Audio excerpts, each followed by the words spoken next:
Bonjour à tous.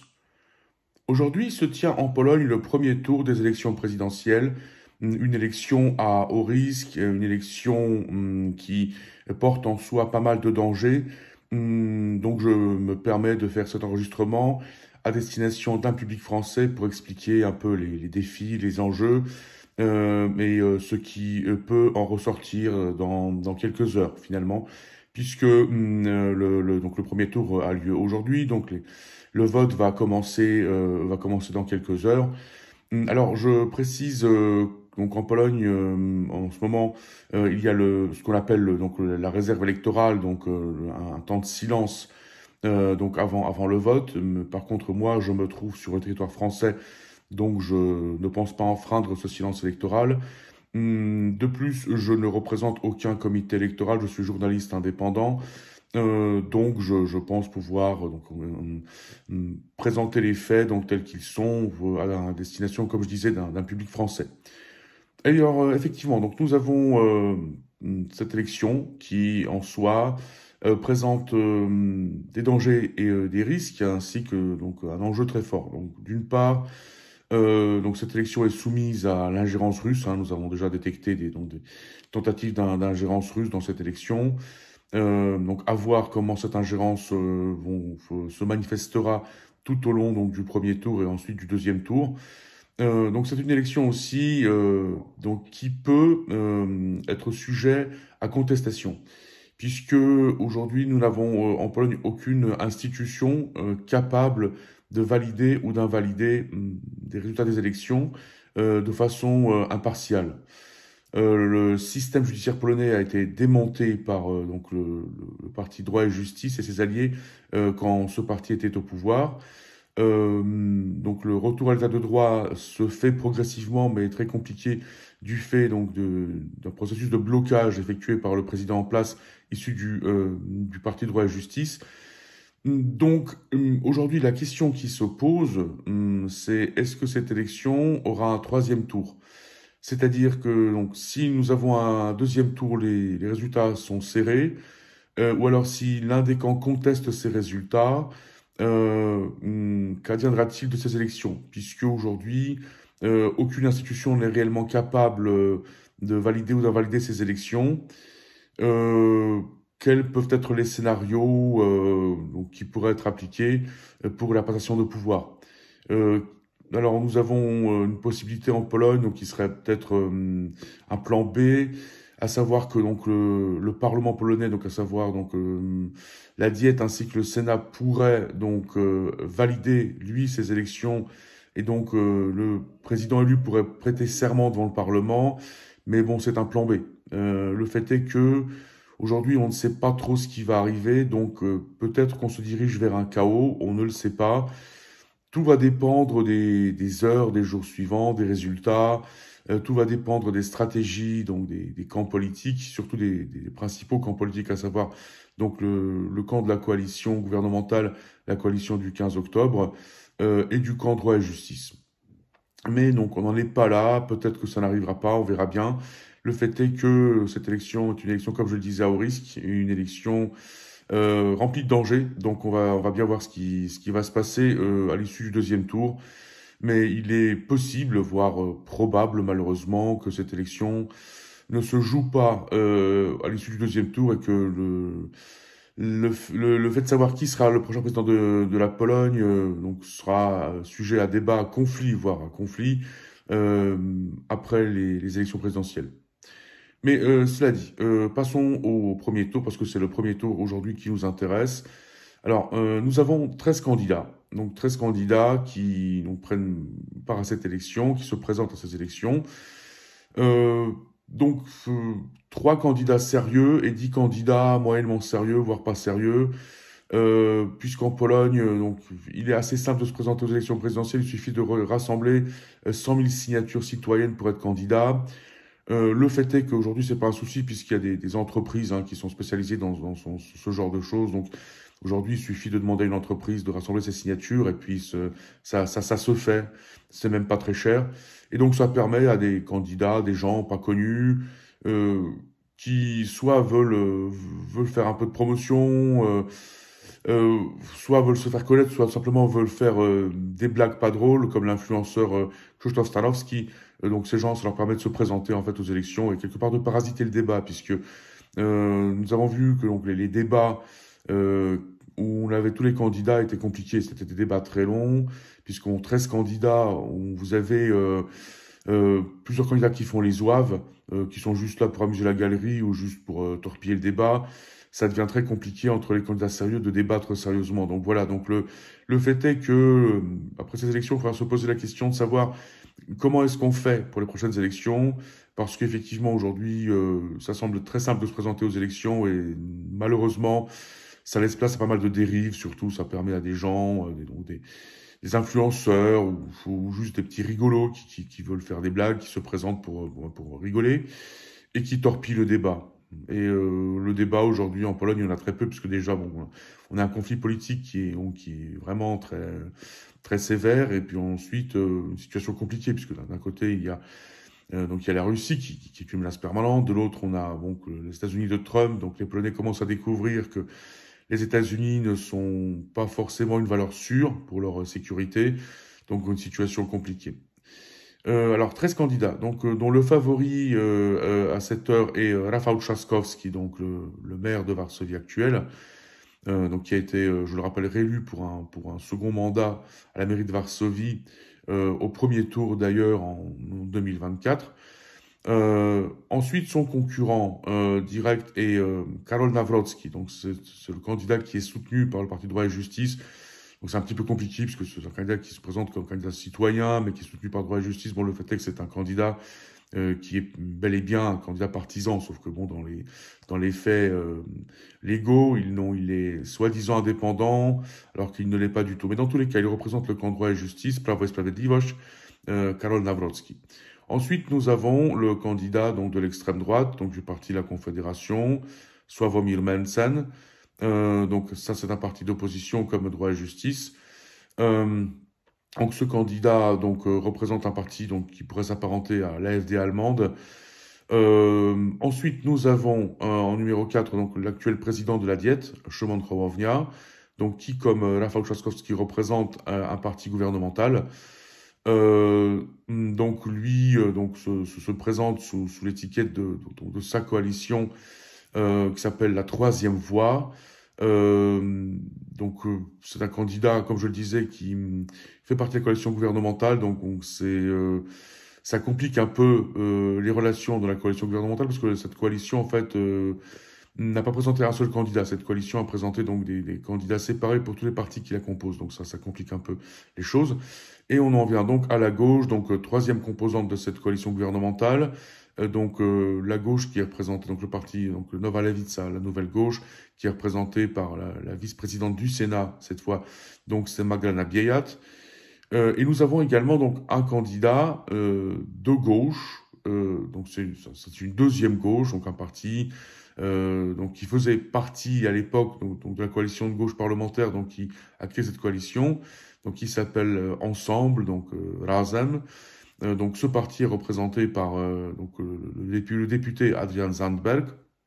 Et donc voilà, donc ça ce sont les candidats qui réellement rivalisent pour obtenir un score sérieux. Donc je le rappelle, donc pour la coalition civique Platforma Obywatelska, Koalicja Obywatelska, le maire de Varsovie, Rafał Trzaskowski, donc parti gouvernemental. Ensuite, Karol Nawrocki, donc Droit et Justice, Prawo i Sprawiedliwość, parti d'opposition, principal parti d'opposition. Ensuite, Sławomir Mencen, donc la Confédération, Confederacja, donc extrême droite, donc c'est le parti, donc l'homologue, enfin disons oui, l'homologue de l'AfD allemande. Ensuite, nous avons Szymon Hołownia, donc la coalition Troisième Voie qui fait partie de la coalition gouvernementale. Ensuite, Magdalena Biejat, donc qui représente le parti de gouvernement, la Nouvelle Gauche, la vice-présidente du Sénat, et en sixième place, Adrian Zandberg, qui représente une autre gauche, donc une gauche concurrente à la gauche gouvernementale, le député Adrian Zandberg. Voilà, donc ça, ce sont les 6 candidats qu'on pourrait considérer comme étant plus ou moins sérieux. Voilà. Et ensuite, nous en avons 7 autres, donc ce sont des candidats qui sont là pour amuser un peu la galerie. entre autres donc Grzegorz Braun, donc celui-ci est connu en Europe hein, pour son antisémitisme entre autres, donc l'eurodéputé donc voilà qui adore les scandales. Nous avons entre autres donc l'influenceur Krzysztof Stanowski qui est là pour amuser la galerie. Donc nous avons aussi donc une ancienne députée Johanna Seneschen, donc elle par contre donc elle estime qu'elle se présente aux élections parce qu'elle veut avoir quelqu'un pour qui voter. Ensuite, nous avons donc des candidats un peu moins connus. Donc, il y a Marek Jakubiak, donc qui représente un parti indépendant, donc qui est proche du Parti droit et justice, mais il se présente comme candidat sans étiquette. Nous avons également donc Maciej Maciak. Alors lui, on ne sait pas trop qui il représente. Il se représente tout seul, à vrai dire. Ensuite, nous avons Artur Bartoszewicz. Alors lui non plus, on ne sait pas trop ce qu'il fait là. Et nous avons Marek Voch. Donc Marek Voch, lui, donc il représente un petit parti qu'on appelle le Parti des élus territoriaux indépendants. Voilà. À savoir que donc les candidats que je viens d'énumérer, hein, donc représentent environ 1 à 3% de l'électorat. Donc c'est les 6 candidats donc qui sont énumérés dans le premier groupe qui feront réellement un score. Les autres sont là pour voilà pour amuser la galerie. Donc, à quoi peut-on s'attendre? Donc, ce qui est sûr, c'est qu'il y aura un deuxième tour. Ça porte pas à débat, hein. Je ne vois pas trop comment est-ce que il serait possible d'élire un président au premier tour, sachant que la coalition gouvernementale a fait le choix malheureux, pourrait-on dire, de présenter des candidats selon leur parti. Ça aurait été plus simple sûrement pour eux de présenter un seul candidat. Bon, ça s'est pas fait pour des raisons politiques et pour des raisons d'intérêt de partis politiques surtout, puisque donc les composants de cette coalition, surtout les plus petits partis, donc comme la Nouvelle Gauche, la Troisième Voie, avaient peur de se faire aspirer par la coalition citoyenne, donc qui est le plus grand parti de Donald Tusk. Et donc ils ont quand même décidé de présenter leur candidat. Alors est-ce que ce sera un bon choix? Je dirais oui et non. C'est-à-dire que la coalition Troisième Voie sera perdante puisque tout porte à croire que Shimon Krov ne fera pas un score qui soit un score à 2 chiffres.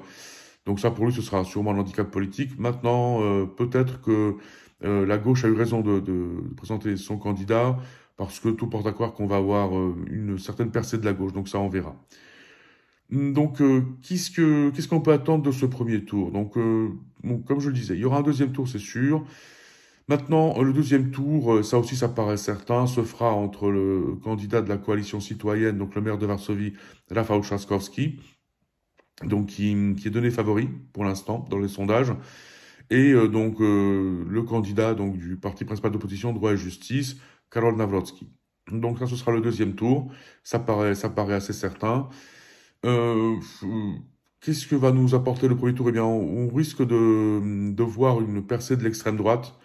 Donc, le parti La Confédération, donc Sławomir Mencen, qui est crédité dans les sondages de 10 à 15%, donc ça on verra.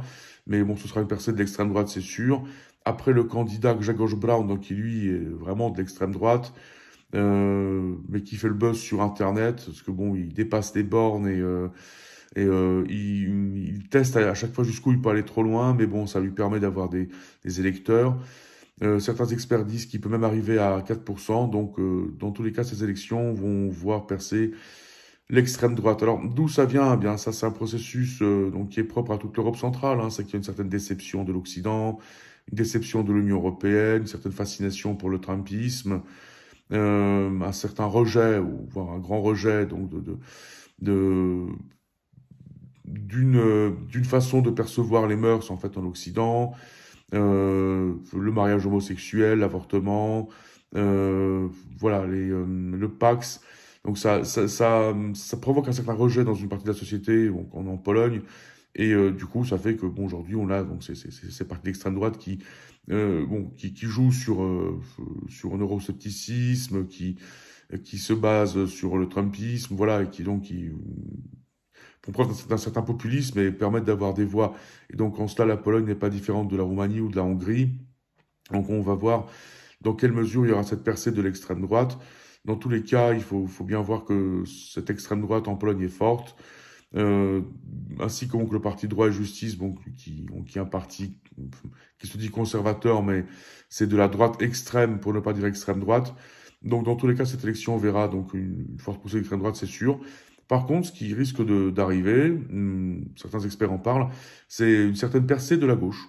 On risque d'avoir une percée de la gauche qui pourrait faire en tout et pour tout dans les 12 à 13%. Si l'on considère les trois candidats de gauche, donc Magdalena Biejat qui représente, comme je le disais, la nouvelle gauche parti gouvernementale. Ensuite, Adrian Zandberg, lui, qui représente donc une gauche d'opposition. Ensuite, Johanna Sennechen, qui elle aussi donc, représente une ancienne gauche. Donc, si on cumule les sondages, donc ces trois candidats arrivés à 13-15%. Donc, il est possible qu'on arrive à la conclusion qu'en fin de compte, la gauche est en train de renaître en Pologne, donc une nouvelle gauche, donc qui pourrait se baser sur donc des postulats de meilleurs logements, parce que c'est sur ça que la gauche en fait a bâti son message. Euh, donc, comme je le disais, donc percée de la gauche, percée de l'extrême droite. Ensuite, voir à quel point il y a une distance entre les deux candidats en fait en tête des élections. Donc, le maire de Varsovie, Rafał Trzaskowski et Karol Nawrocki. Donc, les derniers sondages donc donnaient clairement favori Rafał Trzaskowski. Donc, il y avait une différence de 4 à 8 points entre les deux candidats. Maintenant, les élections aux États-Unis montrent bien que donc les candidats de droite ou de droite extrême ne sont pas forcément bien évolués dans les sondages, donc ils sont sous-évalués. Donc il faudra voir comment se situent en fait les deux candidats à l'issue du premier tour, et surtout ça jouera sur la suite, puisque s'il s'avérait que contre les sondages, contre l'annonce des sondages, Karol Nawrocki passait en tête, donc doit juste passer en tête, ça lui permettrait d'avoir ce qu'on appelle le vent en poupe, hein. Donc il faudra voir comment ces résultats en fait s'amorcent à l'issue du premier tour, ainsi que donc, ce qui est déterminant, c'est le taux de participation. Parce que, disons, c'est la mobilisation des camps et la démobilisation qui fera le vainqueur et le perdant de ces élections. Alors, nous avons d'une part donc le candidat de Varsovie donc qui mobilise moins qu'il y a 5 ans, puisqu'il était candidat il y a 5 ans, là il avait mobilisé, donc il a presque gagné. Contre Andrzej Duda, lui a manqué quelques centaines de milliers de voix, sinon il aurait gagné. Mais bon, c'était il y a 5 ans. D'aujourd'hui, il mobilise moins. Ça vient aussi du fait qu'il représente quand même donc la coalition gouvernementale qui a largement déçu en Pologne, puisqu'elle n'est pas arrivée à tenir ses promesses, notamment légalisation de l'avortement, euh, réforme fiscale, donc pas mal de choses qui ont fait qu'aujourd'hui la coalition gouvernementale a déçu. Et ça peut jouer sur une démobilisation de son électorat. Ensuite, comme la coalition gouvernementale n'a pas eu un seul candidat à ces élections, mais comme je le disais, chaque parti a présenté son candidat, ça aussi, ça peut démobiliser les électeurs. Donc il faudra voir comment, à l'issue du premier tour, quels sont les résultats de tous les composants de cette coalition, mais le fait est que ça peut avoir un rôle démobilisateur. Alors, qu'est-ce qu'on peut attendre du deuxième tour? Bien, comme je le disais, la victoire ou la défaite au deuxième tour va dépendre principalement de la mobilisation, de la démobilisation des électorats des différents candidats. Aujourd'hui, donc, Rafał Trzaskowski, le maire de Varsovie, reste, comme je le disais, en tête des sondages pour le premier et le deuxième tour, mais sa victoire n'est pas assurée du tout, puisque si son électorat se démobilise, eh bien là, ce sera pas gagné.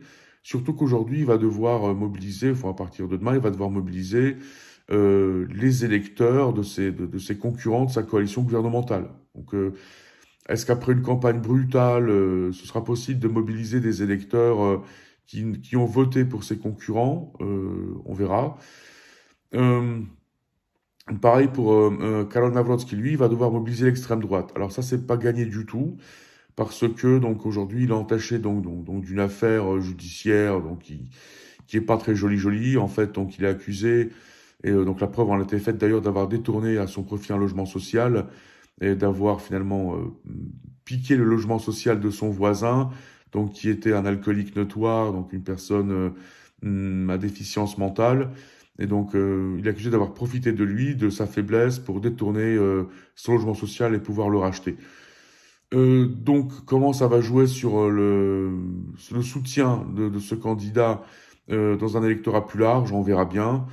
D'un autre côté, là, donc Rafał Trzaskowski, lui, par contre, donc son comité électoral est accusé d'avoir profité de financements étrangers de par une fondation indépendante donc qui a fait une campagne diffamatoire Internet donc contre ses concurrents, notamment Karol Nawrocki sur Milmensen. Donc est-ce que ça va jouer? On verra. Maintenant, donc selon moi, ces affaires, ces accusations ne joueront pas. Parce que donc les deux camps politiques ont leurs électeurs. Donc ça jouera pas sur leurs électeurs, ça peut jouer par contre sur la mobilisation des électeurs qui n'ont pas voté pour eux. Et aujourd'hui, c'est ça qui est crucial, c'est qu'en fait, les deux camps vont devoir mobiliser des électeurs qui ne sont pas des électeurs forcément à eux. Alors, en théorie, c'est Rafał Trzaskowski qui aujourd'hui peut mobiliser le plus, puisque lui peut compter déjà sur l'électorat, enfin en tout cas en théorie, de sa coalition gouvernementale, donc l'électorat de gauche, l'électorat du centre, donc qui devrait voter pour lui principalement, donc majoritairement, ça devrait être le cas. Maintenant, Karol Nawrocki, donc le candidat de droit et justice, ça c'est plus compliqué, parce que lui, il peut compter que sur l'électorat de la Confédération, mais il faut bien voir que la Confédération de la justice, ce sont deux partis différents. Alors, on parle beaucoup d'une coalition potentielle à l'avenir gouvernemental. Moi, ça me paraît compliqué parce que leur approche de l'économie est très différente.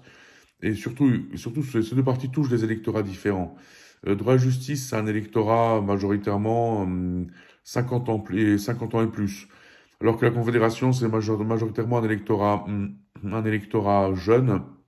Ensuite, droit et justice, donc ça c'est plutôt un électorat qui sera attaché au social, alors que la Confédération c'est plutôt un électorat des hautes tranches des classes moyennes, donc des gens plutôt riches. Donc ça paraît compliqué. Donc est-ce que les électeurs de la Confédération vont vouloir voter pour le candidat droit et justice, donc qui est candidat social, donc qui est pour une redistribution des richesses, alors qu'eux sont totalement contre? On verra bien. Bon, il faut quand même noter qu'en 2020, donc il y a 5 ans, les électeurs de la Confédération se sont divisés en trois groupes. Donc un groupe n'est pas allé voter du tout au deuxième tour, l'autre groupe a voté pour le maire de Varsovie, et le troisième groupe a voté pour le président donc aujourd'hui en charge, donc Andrzej Duda. Donc on peut penser que la Confédération se divise de nouveau en trois groupes. Le fait est qu'en 2020, donc leur score a été de 7%, alors que là, il risque d'être de 12 à 13%. Donc, bon, 10% plus, hein, c'est ce qu'on attend. Donc, ça paraît être donc, un électorat donc plus grand, donc sa façon de se comporter pourrait être plus déterminante que ce qui s'est passé il y a 5 ans. Donc, tout va dépendre, comme je disais, de la capacité à mobiliser et aussi à démobiliser. Donc, c'est celui qui réussira à démobiliser l'autre camp qui va prendre l'avantage. Sachant qu'on a effectivement, on a deux choix. On a d'un côté donc ce qu'on pourrait appeler le camp de l'Europe, hein, donc le maire de Varsovie qui clairement plaide pour une intégration de la Pologne avec l'Union européenne, un rapprochement, hein, plus d'intégration, et un camp eurosceptique plus américanophile et trumpophile, donc un camp qui dénonce l'intégration européenne, qui dénonce l'intégration dans le cadre des traités de sécurité, en estimant que le processus d'intégration militaire de l'Europe est ce qu'on appelle un OTAN B, et donc c'est pour le camp droit et justice, c'est pas souhaitable puisque souhaite se concentrer principalement sur une alliance avec les États-Unis. Voilà, donc on va voir donc dans quel sens iront les électeurs. Maintenant, il faut bien comprendre que ces élections ont un enjeu crucial, puisque si ces élections sont remportées par Rafał Trzaskowski, donc le maire de Varsovie, la coalition gouvernementale va durer, et donc l'état de droit sera rétabli, puisque donc toutes les déformes de l'institution judiciaire faites par droit et justice seront défaites, quoi. Donc on n'aura plus de blocage présidentiel. Aujourd'hui, en Pologne, le président applique principalement donc une politique de nuisance, de blocage. Donc si c'est Karol Nawrocki donc qui est élu, donc candidat de droit et justice, là on peut s'attendre à un blocage de tout. Ensuite, une victoire présidentielle de droit et justice leur donnerait le vent en poupe pour une victoire parlementaire. On pourrait même s'attendre à des élections parlementaires anticipées puisque la coalition gouvernementale ne pourrait ne pas tenir. Donc aujourd'hui, cette élection est vraiment un très fort enjeu pour le pays, parce que de cette élection va dépendre dans quelle direction le pays va aller. Si c'est Rafał Trzaskowski qui est élu, la Pologne va se rapprocher de l'Europe. Si Karol Nawrocki est élu, donc lui fera son maximum pour torpiller tous les rapprochements polonais avec l'Europe. Donc il a des possibilités constitutionnelles qui lui permettront de torpiller pas mal de choses. Donc c'est vraiment une élection à très fort enjeu. Et comme je le disais, une élection à très fort risque, puisque on ne sait pas vraiment ce qui va arriver à l'issue du deuxième tour.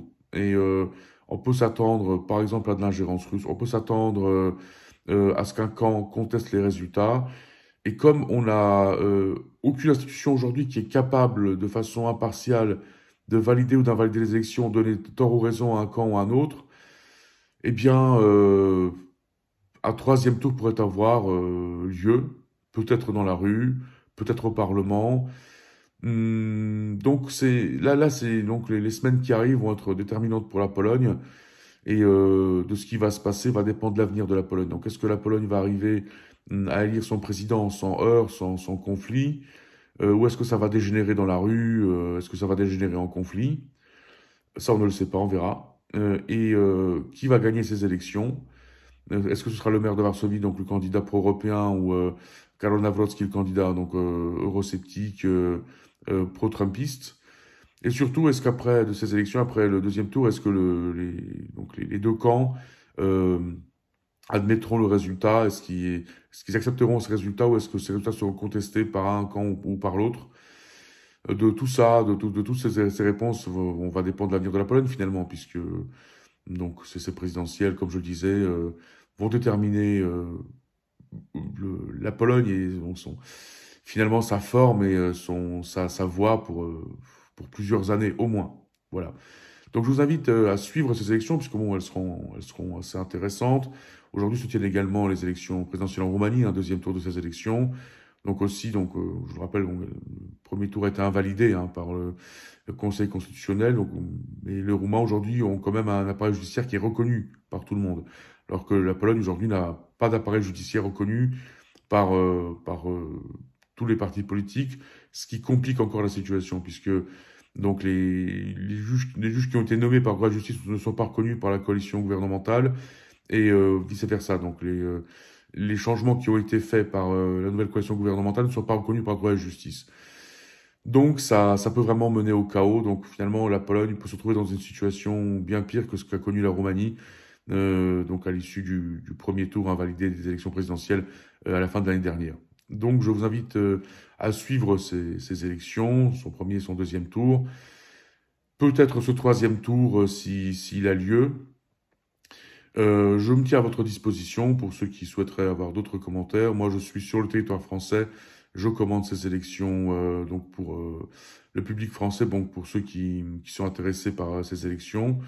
C'est des élections aussi qui ont l'intérêt pour l'Europe, puisque donc, ces élections va dépendre également donc, le soutien de l'Europe à l'Ukraine, puisque la Pologne reste quand même donc le principal pays donc aujourd'hui surtout de transit pour l'aide à l'Ukraine. Le droit et justice n'est plus vraiment favorable au soutien à l'Ukraine. On ne sait pas trop, ils sont assez flous sur le sujet. Et aujourd'hui, donc, de ces élections va aussi dépendre le triangle de Weimar, puisque si on a un président qui est eurosceptique, ça va largement compliquer les choses au gouvernement. Donc, c'est une élection aujourd'hui qui se tient en Pologne, qui est une élection aussi importante pour toute l'Europe et finalement le processus d'intégration aussi dans le cadre de ce qui se fait en termes de sécurité, en termes d'intégration militaire et ou du développement justement du réarmement. Voilà. Eh bien, voilà ce que l'on pouvait en dire à cette heure. Je précise encore une fois que je n'ai violé aucun silence électoral puisque je suis sur le territoire français, je suis journaliste et je ne représente aucun camp politique. J'ai fait ce commentaire à destination d'un public français. Donc, pour ceux qui sont intéressés, je vous invite à me contacter soit par email à l'adresse stéphanique.zbigniew@laposte.net. Je suis aussi disponible sur les réseaux sociaux comme Messenger. Donc les journalistes, commentateurs français qui sont intéressés par ces élections, je me tiens à leur disposition. Pour l'heure, je vous remercie d'avoir consacré votre temps à cette vidéo. Je vous invite encore une fois à suivre les élections présidentielles en Pologne qui seront sûrement très intéressantes et non dépourvues d'émotions. Il va se passer pas mal de choses, c'est sûr, voilà, pour être clair. Et je vous dis à très bientôt.